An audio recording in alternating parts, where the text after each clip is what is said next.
Give it up for Nelson Jovel. Nelson.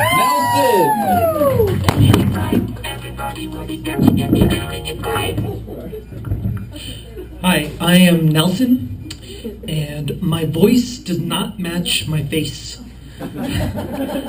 I know this because some girl told me, and normally I would have just ignored her, but she was a black girl, and black girls tell you the truth. Yeah, and I think it's true. I think my voice is a lot softer than my face. But I think that matches my personality because, I'll do tough guy things, but I don't have that tough guy mindset, because I played football, but I was only in it for the hugs, Your voice does not match your face.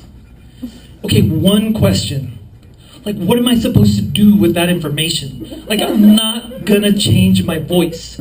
I have two other options for my voice, but they both suck. I'm not going to use either one of them. This is the first one. I am the knight. I am the Batman. Which would be a totally dead-on Batman impression if Batman's alter ego was the Cookie Monster. And the other voice that I have is a little bit more Latino. It's Patos Locos Forever, which I'm not going to use either because I would like to remain unincarcerated because I don't have time to do time. Your voice does not match your face. I love that about black girls because black girls can just look you in the eyes and tell you something that changes your reality, because I tried to ask out a black girl a while back, and I said something like, "Can I take you out sometime?" Whatever. She looked at me and she said, "Oh hell no!" and walked away. I didn't know that was an option. I didn't know that could happen. I didn't know the world was like that. She changed my fucking reality. No, but I like how black girls are really direct with you. My first real friend was a black girl. She met me we met in the 4th grade. She came up to me in the schoolyard and said, "We're gonna be friends now, okay?" So I said, "Okay," which I think is a really cute story, and that's how I want my kids to meet other kids. But that doesn't work as an adult. It wouldn't work now. If she came up to me now and said the same thing, it'd go a little different. "We're gonna be friends now, okay?" I'd say, "Do I get a say in this?" "Oh hell no!" "Can we get to know each other first?" "Oh, we ain't got time for that bullshit." Okay, I'm gonna switch gears from black girls to my face. I think my face is racially androgynous. No, yeah, it is. Because people don't really know what I am, and I think I'm what you would get if you smushed all the brown people together. That's the kind of face I have. And when right now I have a little bit of a beard. When I have a little bit of a beard, I look a little Middle Eastern. And when I shave, I look Indian. And when I rake the leaves, I look Mexican. I'm not Muslim, but if you were talking about Muslims and I walked up, you would stop talking about Muslims.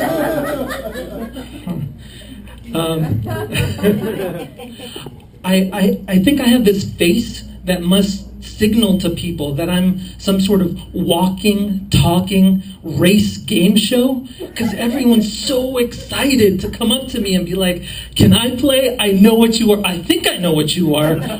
Yeah, I might not, because you're a tough one. Can I play? Okay, fine. I would understand if I were the one initiating it. "Hey, lady on the bus, do you want to play this game? Look at my face, guess my race." But no, I'm not. But people will guess like Indian, or they'll guess, Pakistani, or other races. But you know what they never guess is Native American. Do you guys know they're still around? Like they're not extinct. It's not like the Keebler elves are running those casinos.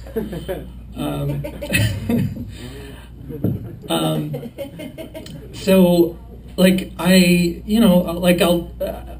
actually from a land down under Mexico, down under Guatemala. It's a place called El Salvador, and when I tell people I'm from El Salvador, they just believe me, and I'm glad they just believe me, because if I had to prove it, I would have a hard time proving it.